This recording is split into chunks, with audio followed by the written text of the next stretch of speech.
என் பெயர் சொல்லி என்னை அழைத்த என் துயர் நீக்கி கண்ணீர் துடைத்த என் பெயர் சொல்லி என்னை அழைத்த என் துயர் நீக்கி கண்ணீர் துடைத்த என் இன்ப நேசமுகம் காண்பேன் இன்ப பொன்னாள் அதிலே என்னை மீட்ட நேசமுகம் காண்பேன் இன்ப பொன்னாள் அதிலே இன்ப பொன்னாள் அதிலே இன்ப பொன்னாள் அதிலே என்னை மீட்ட நேசமுகம் காண்பேன் இன்ப பொன்னாள் அதிலே என் தேகத்தின் நோய்களை நீக்கி என் ஆத்தும கரைகளை போக்கி என் தேகத்தின் நோய்களை நீக்கி என் ஆத்தும கரைகளை போக்கி என்னை மீட்ட நேசமுகம் காண்பேன் இன்ப பொன்னாள் அதிலே என்னை மீட்ட நேசமுகம் காண்பேன் இன்ப பொன்னாள் அதிலே இன்ப பொன்னாள் அதிலே இன்ப பொன்னாள் அதிலே என்னை மீட்ட நேசமுகம் காண்பேன் இன்ப பொன்னாள் அதிலே என்னை மீட்ட நேசமுகம் காண்பேன் இன்ப பொன்னாள் அதிலே. அல்லேலூயா. இன்றைக்கு ஒரு விசேஷமான நாள். என்ன நாள் சொல்லுங்கள்? பெந்தேகோஸ்தே நாள். இயேசு கிறிஸ்து பாடுபட்டு மரமேறி சென்று அவர் 50வது நாள் பரிசுத்த ஆவியானவரை அனுப்பினார். இயேசு உயிர்த்தெழுந்து இன்றைக்கு எத்தனை நாள் ஆகுது? 50வது நாள் ஆகுது. ஆகவே பஸ்கா பண்டிகையிலே அவர் மரித்தார். பெந்தேகோஸ்தே நாளிலே பரிசுத்த ஆவியானவரை அனுப்பினார். அல்லேலூயா. பெந்தேகோஸ்தே என்பது ஒரு பண்டிகை நாள். பஸ்கா பலியிலிருந்து 50வது நாள் பெந்தேகோஸ்தே பண்டிகை நாள். பெந்தேகோஸ்தே என்றால் 50வது நாள் என்று அர்த்தம். அன்றைக்கு ஆவியானவர் இறங்கி வந்தார். ஆகவே இன்றைக்கு பரிசுத்த ஆவியானவருடைய இறங்கி வந்த ஒரு நாள் என்று உலகம் எல்லாம் கொண்டாடுகிறார். பெந்தேகோஸ்தே பெருவிழா என்று தூத்துக்குடியிலே ஒரு விழா வைத்திருக்கிறார். அதிலே செல்லக்கூடியவர்கள் சரியாக 2 மணிக்கு வரணும். அப்பதான் போய் என்ன செய்ய முடியும், போய் வர முடியும்.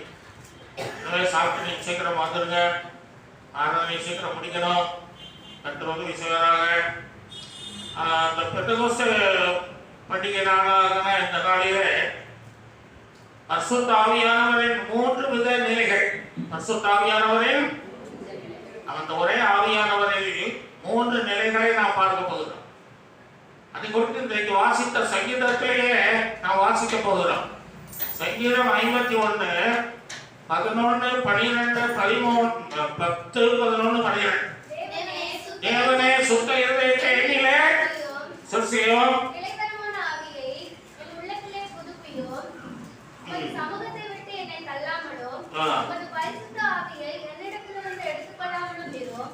உமது இரட்சணியத்தின் சந்தோஷத்தை திரும்பவும் எனக்கு தந்து உற்சாகமான ஆவி என்னை தாங்கும்படி செய்யும். ஆமென். இந்த 3 ஆவிகளை சொல்றேன். என்னன்னா சொல்லுங்க. நிலைவரமான ஆவி, அசுத்த ஆவி, உற்சாகமான ஆவி. என்ன பைபிள் தினம் வாசிக்கிறியா? 3 ஆவிகள் இதில் இருக்கிறது உங்களுக்கு அதிகமாக தெரியாம இருக்கும். அதிகமாக கவனித்து படிச்சுக்க மாட்டீங்க. இன்றைக்கு நீங்க நல்லா தெரிந்து கொள்ளுங்கள். 3 வித ஆவிகளை குறித்து பார்க்க போகிறோம். நிலைவரமான ஆவி, பரிசுத்த ஆவி, உற்சாகமான ஆவி. இந்த மூன்று ஆவியும் மனிதனுக்கு தேவையான ஒரு ஆவியாகத்தான் இருக்கிறது. நிலைவரமான ஆவி என்று சொல்லி நாம் பார்க்கிறோம். தாவீது மூன்று ஆவிகளையும் பெற்றுக் கொள்வதற்கு 4வது ஒரு ஆவி சொன்னார். 17ஆம் வசனம். தேவனுக்கு கேட்கும் பலிகள் நொறுங்குண்ட ஆவிதான். தேவனுக்கு கேட்க ஆவிகள் நொறுங்குண்ட ஆவியின் ஒரு ஆவி இருக்கு. அது மனிதனுடைய ஆவி, தாவீதின் ஆவி. இந்த தாவீது பாவங்களை எல்லாம் இந்த 51ஆம் சங்கீதத்தில் அறிக்கை செய்கிறார். அறிக்கை செய்து ஒரு புதிய மனிதனாக மாறுகிறார். ஒரு புதிய அனுபவத்துக்குள் வருகிறார். ஒரு புதிய ஆளாக, மனிதனாக, ஒரு புதிய சிருஷ்டியாக மாறுகிறார். இந்த சங்கீதம் அந்த நொறுங்குதலின் ஆவி. இந்த தன்னுடைய சரீரத்தை அவர் நொறுக்கி தேவசமூகத்திலே ஊற்றி இந்த மூன்று ஆவிகளையும் பெற்றுக் கொள்கிறார். அல்லேலூயா. ஆமா, நொறுக்கி ஒருக்கி ஊற்றி தான் அந்த மூன்று ஆவியை பெற்றுக் கொள்ள முடியும். பரிசுத்த ஆவியானவரை நீங்கள் சும்மா பெற்றுக் கொள்ள முடியாது. நல்லா ஜபித்து, நல்லா என்ன செய்யணும், ஜபித்து நல்லா உபாசம் போட்டு ஒடுக்கி, சரீரத்தை ஒடுக்கி நொறுக்கி, ஆவி ஆத்மா சரீரத்தை நொறுக்கி ஊற்றினாதான் ஆவியானவர் இறங்குவார். அல்லேலூயா. ஆமா, ஆகவே தாவீது இந்த நொறுங்கின ஆவியோடு தேவ சமூகத்துக்கு வருகிறார். அவர் பாவம் செய்து 10 மாதங்களுக்கு மேலாகிவிட்டது. 10 மாதங்களுக்கு மேலாகிவிட்டதுனால அவருக்கு ஒண்ணுமே தெரியல. ஆவியானவர் விட்டு போயிட்டாரா என்னங்கிறதுலாம் கூட அவருக்கு தெரியல. ஆவியானவர் போயிட்டார். இந்த உற்சாகத்தின் ஆவி இல்ல, நிலைவரமான ஆவி இல்ல, சுத்த ஆவி இல்ல, எல்லாம் அவரை விட்டு போயிடுச்சு. ஆனா 10 மாதமா அதை பற்றிய ஒரு உணர்வு அவருக்கு தெரியல. ஏனென்றால் பழைய ஏற்பாட்டின் காலங்களிலே சுத்த ஆவியானவர் வருவதும் போவதுமாய் இருந்தார். சிம்சோனை பார்க்கிறோம். சிம்சோன் மேலே எப்பயாவது வர வேண்டிய நேரத்தில் வருவாரு, அவன் போயிடுவாரு. அப்படிதான் இருக்கு. சவுல் மேல இருந்த ஆவியானவர் போயிட்டாரு. அப்படி சில பாவங்களை பார்க்கும்போது பரிசுத்த ஆவியானவர் போயிடுறார். ஆகவே தாவீதுக்கு ஆனால் அது தெரியல. எப்போ தெரியுதுன்னா, நாத்தான் தீர்க்கதரிசி வந்து என்ன செய்றாரு, பாவத்தை 10 மாதத்துக்கு பிறகு சொல்றாரு. நீ இந்த மாதிரி பாவம் செய்யிருக்கன்னு சொல்லும் போதுதான் உணர்வடைந்து இந்த 51ஆம் சங்கீதத்தில் தன்னுடைய பாவங்களை எல்லாம் என்ன செய்தாரு, அறிக்கை செய்தார். கண்ணீரோடு அறிக்கை செய்தார். ஆகவே அவர் ஜெபம் நொறுங்குதலின் ஜெபம், அல்லேலூயா, மனம் திரும்புதலின் ஜெபம், தன் வாழ்க்கையை கர்த்தருக்கு முற்றிலுமாக அர்ப்பணித்த ஒரு ஜெபம், ஒரு புதிய சிருஷ்டியாய் மாறக்கூடிய வல்லமையான ஜெபம், அல்லேலூயா. இந்த ஜெபத்தை அவர் எடுத்தார். இந்த ஜெபம்தான் அவரை கடைசி வரை நடத்தினது. அல்லேலூயா. வாழ்க்கையின் கடைசி வரை அந்த 3 ஆவிகளையும் அவர் பெற்று அந்த ஆவி அவரை கடைசி வரை வழி நடத்தினது. அருளோதை கொண்டு சேர்த்தது. சொல்லுவோம் இல்ல, முதல்ல நம்ம அந்த பார்க்கிறோம். என்ன ஆவி முதல்ல கேட்கிறாரு? நிலைவரமான ஆவியை தாரும். ஏனென்றால் அவருக்கு தெரியும், இப்ப உணர்த்தப்பட்டதுனால அவருக்கு தெரியுது. சிம்சோன் மேல ஆவியானவர் வந்துட்டு போனார். பிறகு எடுத்தாரு. சவுல் மேல வந்துட்டு அவர் விளையிட்டாரு. இப்படி சில பரிசுத்தவான்கள் வாழ்க்கையெல்லாம் அவர் பார்க்கிறார். அதனாலதான் நம்ம இருந்த ஆவியும் இப்போ போயிடுச்சு. இப்போ ஜெபம் குறைஞ்சி வச்சு, உபவாசம் குறைஞ்சி வச்சு, ஆராதனை குறைஞ்சி வச்சு, பாட்டை குறைஞ்சி வச்சு, சங்கீதம் வாசிக்கிறதெல்லாம் இப்போ குறைஞ்சி வச்சு என்று சொல்லி அவர் என்ன செய்யறார், ரொம்ப உணர ஆரம்பிக்கிறார். அப்போ அந்த ஆவியானவர் இருந்தால் தான் அந்த உற்சாகமான வருது. நிலைவரமான ஆவி வேணும். நிலைவரமான ஆவி என்னாவி நிலைத்து இருக்கணும். ஆவியானவர் நம்மோடு என்ன செய்யணும், நிலைத்து இருக்கணும். அப்பதான் நம்ம கடைசி வரைக்கும் அந்த ஓட்டத்துல என்ன செய்யணும், ஓடி ஓட்டத்தை முடிக்க முடியும். அல்லேலூயா. இந்த ஆவியானவர் ஆவியானவர் நம்மை விட்டு போயிட்டாருன்னா நம்ம ஒன்றும் செய்ய முடியாது. ஆவியானவர் சகல சத்தியத்துக்குள் நம்மை நடத்துகிறோம். பாவத்தை குறித்து நீதி குறித்து நியாயத்தை குறித்தும் உணர்த்துகிறோம். அவர் கூட இருந்தாருன்னா நம்ம உணர்த்திக்கிட்டே இருப்பார். இதை செய்யாத அப்படி போகாத இப்படி போ சொல்லுவார். ஆவியானவர் உங்களுக்கு அவசியம் தேவை. ஏனென்றால் உங்கள் கணவர் கூட உங்களை விட்டுட்டு கடையில் வேலைக்கு சாயந்தரம் வரேன் பகல்லாம் உங்க கூட உங்களை நடத்த ஆவியானவர் வேண்டும். இல்லையா? ஆவியானவர் இரவு பகலும் உங்களை நடத்துகிறவர். அதனால் அவருடைய நடத்துதற்கு உங்களை ஒப்புக் கொடுக்கணும். ஆகவே இந்த நிலைவரமான ஆவியை கேட்டார். அதோடைய ஆவியை நின்று போயிடுச்சு, போகுது, பிற வருது. இப்படி அவருக்கு நிறைய நேரங்கள் அந்த மாதிரி அவருக்கு வாழ்க்கை நடந்திருக்கும். அதனால அவர் கேட்டு சார் இருப்பாரு.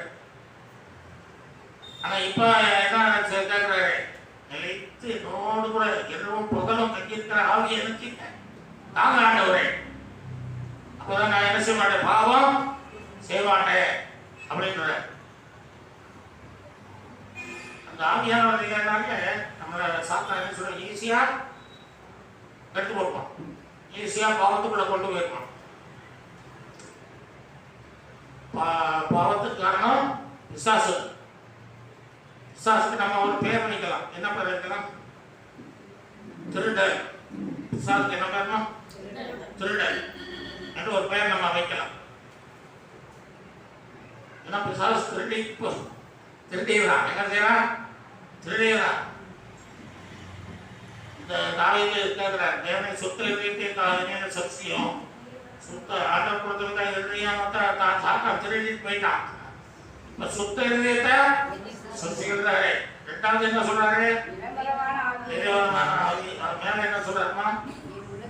சமூகத்தினரை ஆண்டுடைய சமூகம் அவரை விட்டு விலகிச்சு, அவரோட பிரசம்சா போயிடுச்சு. அப்புறம் மூணாவது ரட்சணியத்தின் சந்தோஷத்தை ரட்சணியத்தின் சந்தோஷம் போயிடுச்சு. இதெல்லாம் சாத்தான் திருடிட்டு போயிட்டான். சாத்தான் என்ன பண்ணிட்டான்? திருடிட்டு போயிட்டான். அதனால்தான் சாத்தானைக்கும் அநேகத்தை கொண்டு போயிடறாங்க, பாவத்துக்குள் நடத்திடுறான். சாத்தான் திருடிட்டு போயிட்டு நினைக்கிறான். இருதயம் வேற மாதிரி ஒரு பக்கமா சாத்திருது, கண்கள் வேற மாதிரி போயிருது. தாவீது ராஜா ஒப்பரிக்கின் மேல சுத்தி நடந்து நினைச்சாரு. சைடில் பார்க்குறாரு, சைடில் பார்க்குறாரு, அங்கே பார்க்குறாரு, இங்கே பார்க்குறாரு. கண்ணு பல இடங்களுக்கு போகும். இரவும் பகலும் வேதத்தை தியானமா இருக்கிற மனுஷன் பாய்க்காம வேத்தையே வாசிட்டு இருந்த தாவீது கண்ணு இப்ப எங்க போயிடுச்சு? வேற இடத்துக்கு போயிடுச்சு. வாசிகள் நம்ம நீதிமொழிகளில வாசிக்கிறோம். நீதிமொழிகளின் புஸ்தகம்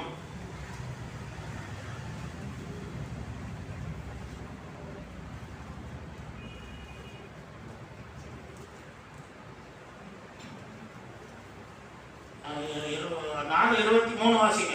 எல்லா காவலோடும் காத்துக்கொள். இருதயத்தை காத்துக்கொள்ளணும். அப்புறம் 25 வாசிங்க. உன் கண்கள்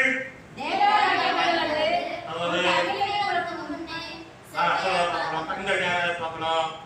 26 கால்நடையை எல்லாம் நிலைவரப்பட்டிருக்கிறோம். வலதுபுறம் இடதுபுறம் தாவீதுடைய கண்களை போயிடுச்சு. வலதுபுறம் இடதுபுறம்லாம் பார்க்கக்கூடிய கண்களாக மாறிடுச்சு. அவர் சாத்தான் சொல்றான், எனக்கு இந்த வேதத்தையே பார்த்துருந்தியப்பா, இந்த பாத்தியா இவ்வளோ அழகு பாரு, இந்த பாரு எவ்வளோ அழகு என்று சொல்லி அவனுடைய பார்வையை என்ன செய்தான்? திருப்பிட்டான். நீங்க ஆவியானவருடைய ஒரு கட்டுப்பாட்டுக்குள் அபிஷேகத்துக்குள் நீங்கள் நிலைத்து இருந்தால் ஆவியானவர் உங்களை என்ன செய்வாரு? இருதயத்தை காத்துக் கொள்வார், கண்களை காத்துக் கொள்வார், கால்களை காத்துக் கொள்வார், உங்கள் பாதைகளை காத்துக் கொள்வார். அல்லேலூயா. ஆமா, அவருடைய வழிநடத்தல் நல்லா இருக்கும். நல்ல பாதையில் நடத்துவார், நேரான பாதையில் நடத்துவார். அல்லேலூயா. சாத்தான் சைடு பார்வையில் நடத்துவான். சாத்தான் நடத்துவான், சைடில் கொண்டு போயிடுவான். மேற்கு வங்காளத்தில் ஒரு சகோதரி வாழ்ந்தார்கள். கணவனோடு சந்தோஷமாய் வாழ்ந்தார்கள். வாழ்ந்து வருகிற காலங்களில கொஞ்சம் கஷ்டங்கள் உண்டானதுனாலே அவர் வெளிநாட்டுக்கு போக தீர்மானம் பண்ணி கணவன் வெளிநாட்டுக்கு போனார். போன போது தினமும் ஃபோன் பண்ணுவார், அத்தான் எப்படி இருக்கீங்க, நல்லா இருக்கீங்களா, சாப்பிட்டீங்களா. அப்புறம் போக போக அத்தானுங்கிறது மாறி போச்சு. அத்தான் என்னாச்சு, சத்தானுன்னு மாறி போச்சு. இப்படி மாறி கடைசியில் பேச்சுவார்த்தை கொஞ்சம் கொஞ்சமாக குறைஞ்சி கடைசியில் போகவே பண்ணுறதே விட்டுட்டாங்க. ஏன்னா வாழ்க்கை வேற மாதிரி போயிடுச்சு. அப்போ அவர் கேட்டாரு, நண்பர்கள்ட்டெல்லாம் விசாரித்தாரு, என்னப்பா வந்து எப்படி இருக்குதுன்னு. ஐயா வீடு கூட்டி கிடக்குது, ராத்திரியும் இல்லை பகலையும் நம்ம காரணம். அப்படியே எல்லாரும் பல விதமாக பேசவும் வந்தார். ஊருக்கு லீவ் போட்டு வந்தார். வந்து பார்த்தா தம்மாவை காணும். அப்புறம் பார்த்தா பேங்க்ல 25 லட்சம் அவர் போட்டிருந்திருக்காரு. எல்ஐசில இவர் செத்து போயிட்டாருன்னு சொல்லி போலீஸ் சர்டிபிகேட் வாங்கி கொடுத்து அந்த ரூபாய் 25 லட்சம் எடுத்து ஓடிக்கிச்சு. பார்த்தீங்களா, அவர் உயிரோட இருக்காரு.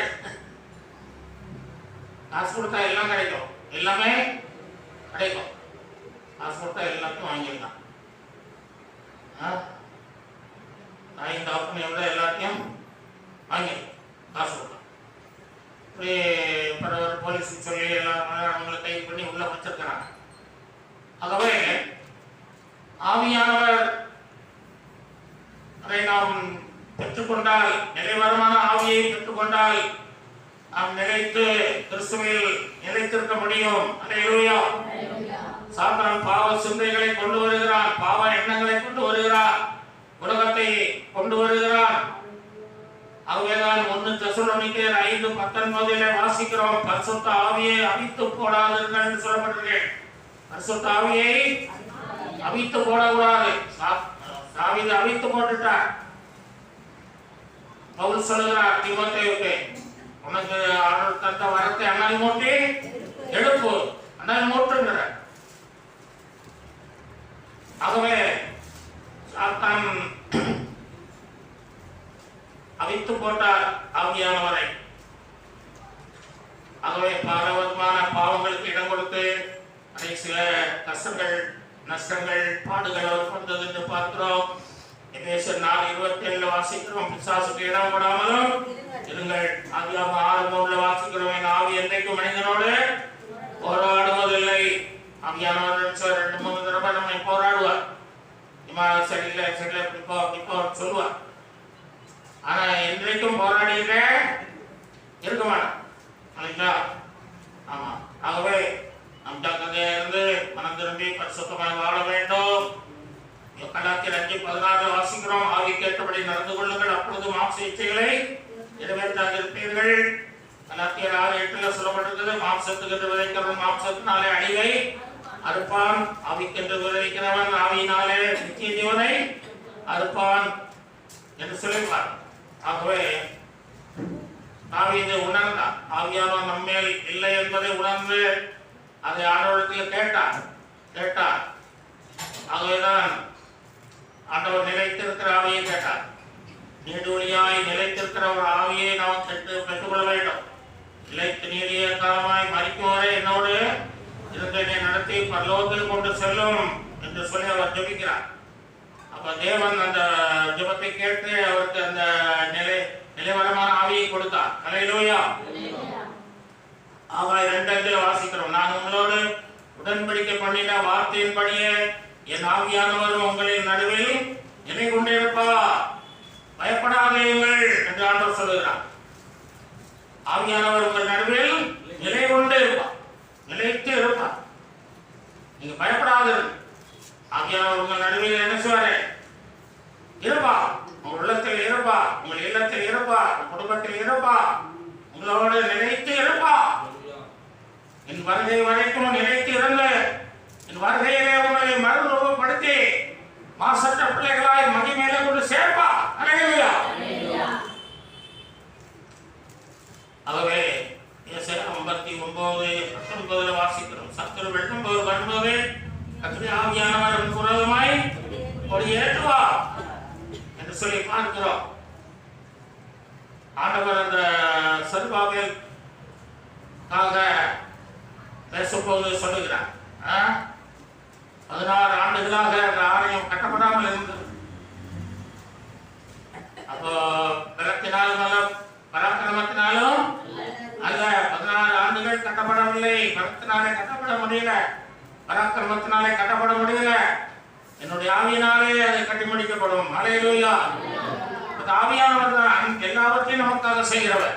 நம்முடைய வாழ்க்கையை கட்டுகிறவர், நம்முடைய தொழிலை கட்டுகிறவர், பிள்ளை படிப்பை கட்டுகிறவர், நம்முடைய குடும்பத்தின் தேவைகளெல்லாம் கட்டி எழுப்பும் நமக்கு கொடுக்கிறவர் ஆவியானவர். இந்த ஆவியானவர் தான் அந்த 16 ஆண்டுகளாக கட்ட முடியாத இருந்த ஆலயத்தை கட்டி கொடுத்தார். அல்லேலூயா. கட்டி கொடுத்தார். ஆகவே ஆவியானவர் நிலை கொண்டு இருக்க வேண்டும். நமக்குள்ளே எப்போதும் ஆவியானவர் இருக்க வேண்டும். அவரை நாம் பற்றி பிடித்துக் கொள்ள வேண்டும். எப்போதும் ஜெபமும் வேத வாசிப்பும் ஆராதனைகளும் வீட்டில் நடந்து கொண்டே இருக்கணும். அல்லேலூயா. இல்லாவிட்டால் சாத்தான் உள்ள போது நம்ம குடும்பங்களை அழித்து விடுவான், கட்டு விடுவான், ஒன்றுமில்லாமல் ஆக்கி விடுவான். 2வது நம்ம வாசிக்கிறோம் சங்கீதம் 51:11, உமது சமூகத்திலிருந்து என்னை தள்ளாமலும் உமது பரிசுத்த ஆவியை எடுத்துக்கொள்ளாமலும் என்று கெஞ்சுகிறார், கெஞ்சி ஜெபிக்கிறார். உமது சமூகத்திலிருந்து என்னை எடுத்துக்கொள்ளாம். சமூகமே என் பாக்கியமே, சமூகமே என் பாக்கியமே, ஓடி வந்தே உம்மை நோக்கிட, ஓடி வந்தேனே உம்மை நோக்கிட, உம் குரல் கேட்ட, உம் குரல் கேட்ட ராஜா இயேசு ராஜா, ராஜா இயேசு ராஜா.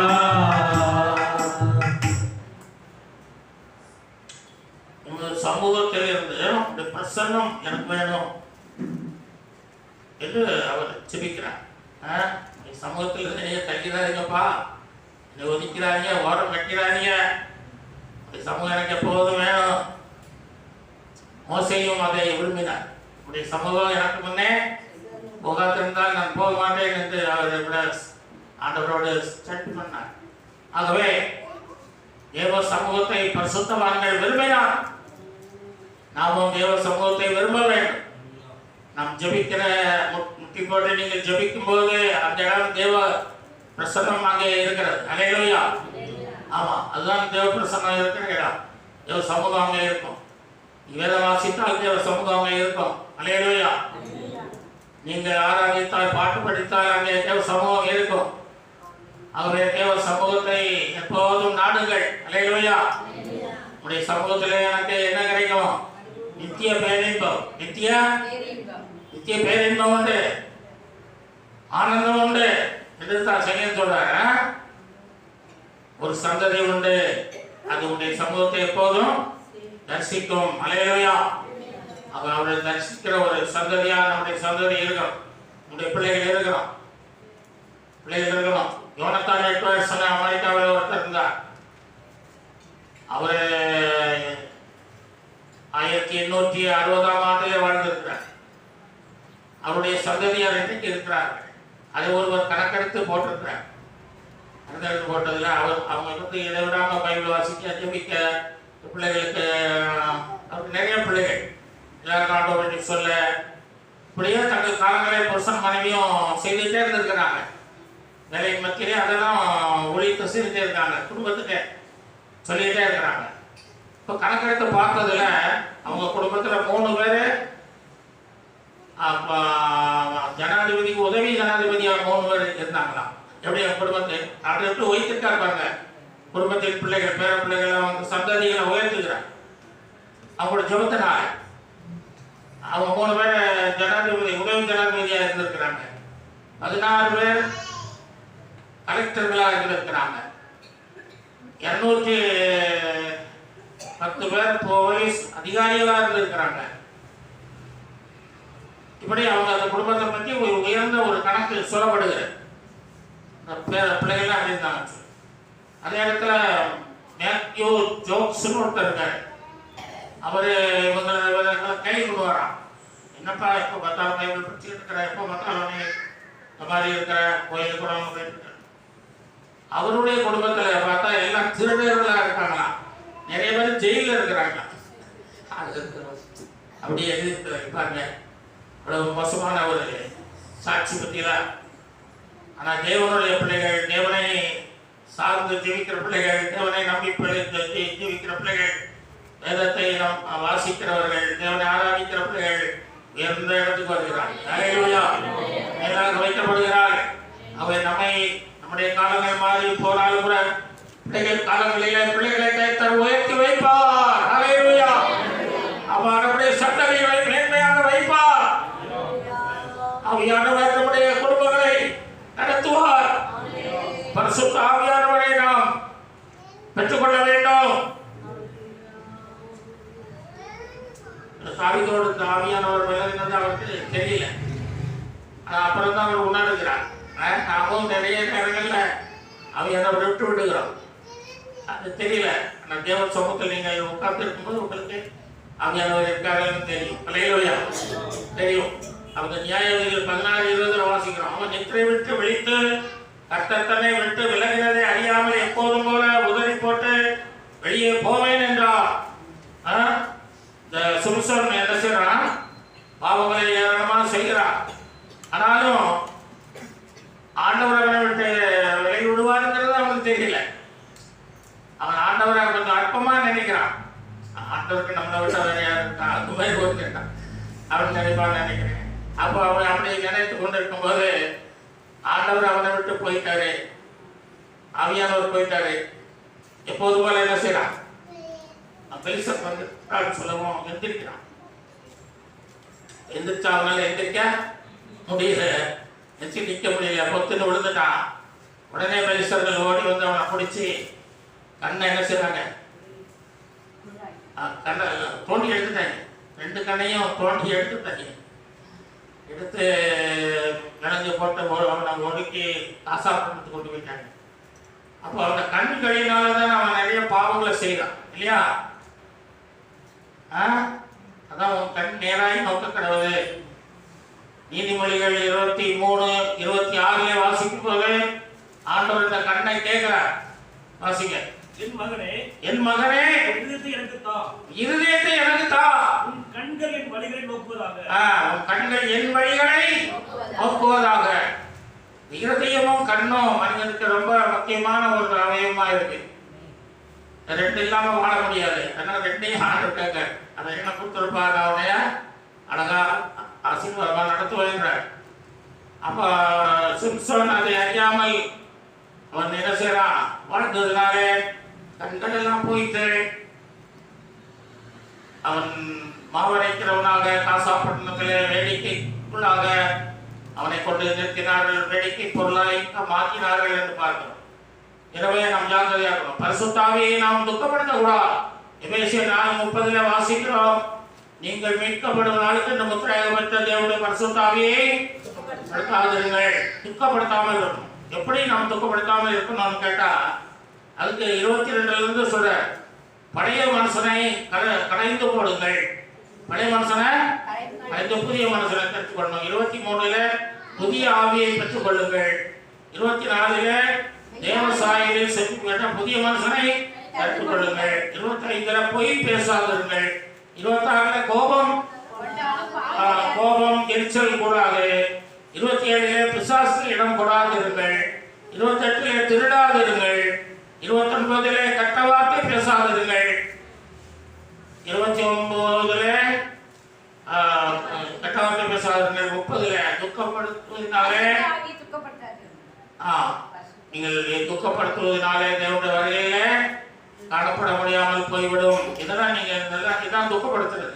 இப்போ வாசிக்கும் இல்லையா? 22 30 வரைக்கும் நீங்க என்னென்ன காரியங்கள்ல நீங்க திருந்தி வாழணும், திருந்தணும், உங்களை திருத்திக் கொள்ளுங்கள். இதனால ஆவியானவர் துக்கப்படுவார். உங்களுக்கு இருக்கிற ஆவியானவர் துக்கப்பட்டாருன்னா உங்களுக்கு ஆசீர்வாதமா இருக்குமா? அவர் சந்தோஷமா இருந்ததா ஆசீர்வாதமா இருக்கும். அல்லேலூயா. ஆவியானவர் எப்போதும் பாடி துதித்து சந்தோஷப்படுத்தணும், மகிழ்ச்சியடைய செய்யணும். ஆவியானவர் நல்லா சந்தோஷப்பட்டாலே உங்களுக்கு எல்லாம் ஆசீர்வாதம் வந்துடும். அல்லேலூயா. செல்வம் மூன்றாவதாக உற்சாகமான ஆவியை கேட்டார். என்ன ஆவி கேட்டாரு? உற்சாகமான ஆவி வேணும் ஆண்டவரே, அது ரட்சணியத்தின் சந்தோஷத்தை எனக்கு தந்து, நம்ம ரட்சிப்பை இழந்துட்டாரு, சந்தோஷத்தை இழந்துட்டாரு, அதுல இழந்து போட்டார். உற்சாகமான ஆவி இப்ப இல்ல அவர்கிட்ட. என்ன இல்ல? இப்படி எல்லாரையும் உற்சாகப்படுத்தினாரு. எல்லாரையும் உற்சாகப்படுத்தி ஆலயத்துக்கு வாங்க, சர்ச்சுக்கு வாங்க, இயேசுவை நம்புங்க, ஏற்றுக்கொள்ளுங்க. அதனால அவங்களுக்காக ஓடி ஓடி போய் ஜெபம் பண்ணாரு.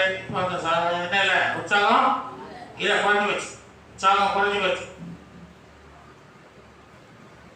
உற்சாகம் குறையக்கூடாது. அல்லேலூயா. ஆமா, ஊழியருக்கு உற்சாகம் குறையக்கூடாது, ஊழியர்கார அம்மாவுக்கு உற்சாகம் குறையக்கூடாது, உதவிப்பாளர் குறையக்கூடாது, உதவிப்பாளர் அம்மாவுக்கு உற்சாகம் குறையக்கூடாது. வீடு வீடா போய் என்ன செய்யணும்? ஜெபிக்கணும். அல்லேலூயா.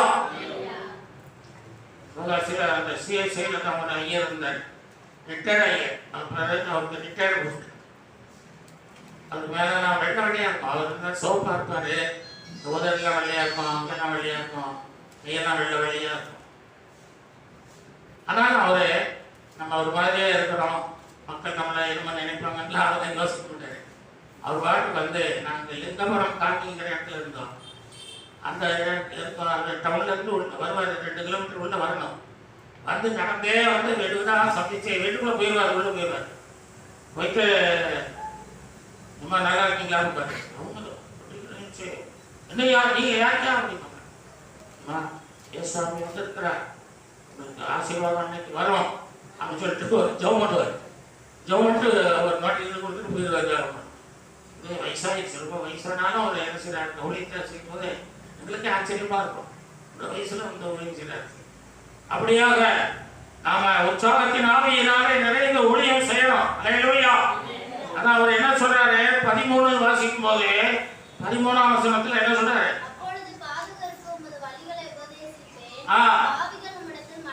மனம் திரும்புவார்கள். உற்சாகமான ஆவியை நீ தந்தீர்னா என்ன செய்வேன்? நான் போய் ஊழியம் செய்வேன். அதனாலே மக்கள் மனம் திரும்புவார்கள். இல்லையா? மக்கள் மனம் திரும்பணும் அப்படின்னு ஒரு அதுக்காக நான் ஊழியம் செய்ய ஆண்டவரே, அதுக்காக எனக்கு அந்த உற்சாகத்தின் ஆவியை தாரும் அப்படிங்கிறேன். இல்லைங்களா? ஆண்டவரும் உடனே என்ன செய்யறாரு? 3 ஆவியை கொடுத்துட்டார். என்ன ஆவி கொடுத்தாருன்னா 3 ஆவியும் கொடுக்குறார். இப்போ தாவீதுக்கு ரொம்ப சந்தோஷம். மறுபடியும் பாவம் செய்ய போனாரா? போனாரா? பைபிள் என்ன சொல்லுது? பத்சேபாள் பாவம் தவிர இந்த தாவீது வேற பாவத்தை செய்யவில்லை. அல்லேலூயா. செய்யவில்லை. அவன் இந்த 3 ஆவியையும் அவனுக்கு கொடுத்ததுனாலே அவனை கொடுத்து சாட்சி கொடுக்கிறார். ஆவியானவர் சாட்சி கொடுக்கிறார். தேவன் சாட்சி கொடுக்கிறார். இவன் மீண்டும் பாவத்தை செய்யவில்லை. ஆகவே பரிசுத்தமான வாழ்க்கையை அவன் வாழுகிறவனாக இருக்கிறான். சங்கீதம் 40ஆம் சங்கீதம் 2-3 வசனங்களில் அவர் அப்படித்தான் சொல்கிறார். குழியிலும் சேற்றிலும் இருந்து என் கால்களை கண்களின் மேல் நிறுத்தி என் அடிகளை உறுதிப்படுத்தி நமது தேவனை துதிக்கும் புதுப்பாட்டை அவர் என் வாயிலே கொடுத்தார். அநேகர் அதை கண்டு பயந்து கர்த்தரை நம்புவார்கள். கர்த்தரை நம்புவார்கள். இதுலயும் அவர் எல்லாம் கேட்கிறார். ஆண்டவரே, உளையான சேற்றில் கிடக்கிற என்ன செய்யும்? தூக்கி எடுங்க, அடிகளை உறுதிப்படுத்துங்க, கண்மலின் மேல என்னை நிறுத்தி வைங்க. அப்பொழுது நான் என்ன செய்வேன்? அநேகருக்கு உடைய அன்பை சொல்லுவேன், புது பாட்டை பாடுவேன், புதிய வாழ்க்கை. புது பாட்டு என்ன பாட்டு? சினிமா பாட்டா? புது வாழ்க்கை, புதிய வாழ்க்கையை வந்துட்டா கொடுங்க. சேற்றில் கிடக்கிறேன், சாக்கடைக்குள்ள கிடக்கிறேன், கிணத்துல ஒருத்தன் விழுந்துட்டான்னா ஈஸியா தூக்கிடலாம். ஈஸியா தூக்கிடலாம். சேற்றுக்குள்ள இருக்கவன் தூக்க முடியாது. அவன் உள்ளே இழுத்து போட்டுருவான். இல்லையா? சேர் வந்து அவன் தப்பி வச்சுக்கணும்னு சொல்லி கைகளை கால்களை ஆட்டினாலும் உள்ளே போயிட்டு இருப்பான், மேலே வர முடியாது. அதனாலதான் யாரும் தூக்க முடியாத விளையாட சேற்றில் இருக்கிற எண்ணெய் கர்த்தாவை நீர் என்ன செய்யும்? தூக்கி எடும். என்னை நீர் தான் தூக்கணும். வேற யாரும் தூக்கினா என்னை தூக்க முடியாது. என்னை தூக்க முடியாது. நீர் என்னை தூக்கி மேலே கொண்டு போய் கண்மலையில நிறுத்தும், என் அடிகளை உறுதிப்படுத்தும். மீண்டும் நம்ம வந்து சாக்கடைக்குள்ள விடாதபடி அடிகளை உறுதிப்படுத்தும். அப்பொழுது நான் நேசுவேன். அநேகருக்கு அன்பை சொல்லுகிற மகனாய் மாறுவேன். அல்லேலூயா. அநேகரை மடத்தில் வழி நடத்துவேன் ஆண்டவரே, எனக்கு அந்த கிருபையை தாரும் என்று சொல்லி தாவீது ராஜா கேட்கிறார். அல்லேலூயா. 1 பேதுரு வாசிங்கள். 1 பேதுரு 4ஆம் அதிகாரம் 4ஆம் வசனம் வாசி. அந்த துன்மார்க்க உடையிலே துன்மார்க்க உடை பாருங்க, இந்த வசனம் அதே வருது பத்தியா. துன்மார்க்க உடையிலே அவர்களோடு கூட விழாமல் இருக்கிறதுனாலே அவர்கள் ஆச்சரியப்பட்டு உங்களை தூஷிக்கிறார்கள்.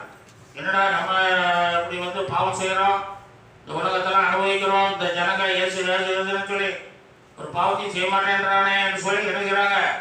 ஆச்சரியப்பட்டு உங்களை தூஷிக்கிறார்கள். என்ன துன்மார்க்க உடை என்றால் என்ன? 3ஆம் வசனம் வாசிங்க. சென்ற வாழ்நாட்கள் காலத்திலே நாம் புறஜாதிகளுடைய இஷ்டத்தின்படி நடந்து கொண்டது போதும். புறஜாதியாருடைய இஷ்டத்தின்படி நடந்ததோ நடந்தோம். புறஜாதியார் ஒருவருடைய நம்ம நடந்தோம். முதலாவது. இப்பொழுது நாம் இரண்டாவது காமவிகாரத்தையும் இரண்டாவது காமவிகாரத்தில் துரிச்சைகளை நடப்பித்து நிறுத்தி வாசிங்க. துரிச்சைகள். மூணாவது. அடுத்து மதுபானம் பண்ணி. மதுபானம் எத்தனை நம்பர்? 4வது. 4ஆம் நம்பர். களியாட்டு செய்து. களியாட்டுன்னா என்னது? சினிமா, நாடகம், டான்ஸ், ஆட்டம் பாட்டம் தான் களியாட்டு. சொல்லுங்க. வெறி கொண்டு. வெறி கொண்டு. அது 5வது. அருவருப்பான விக்கிராதனை செய்து வந்தோம். 7வது. அது 7 பாவங்களை செய்வீங்க. இந்த 7 தான் என்ன? அது உடையான செயல். துன்மார்க்கர் உடையான செயல். அது துன்மார்க்கர்கள் தான் அதை வச்சிருக்காரு ஆண்டவர். இவனும் போய் அதில் விழுந்துடுறான், நானும் வரேன்ட்டு. குடி மதுபானம் கொடுத்தா மது. நம்ம ஆட்கள் யாரும் அந்த கடைக்கு போறவன எடுக்கக்கூடாது.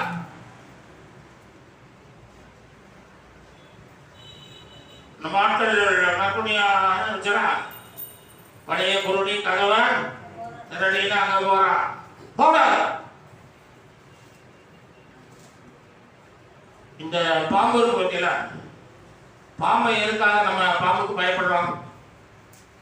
எதுக்குமா பயப்படுறோம்? என்ன செய்யுது?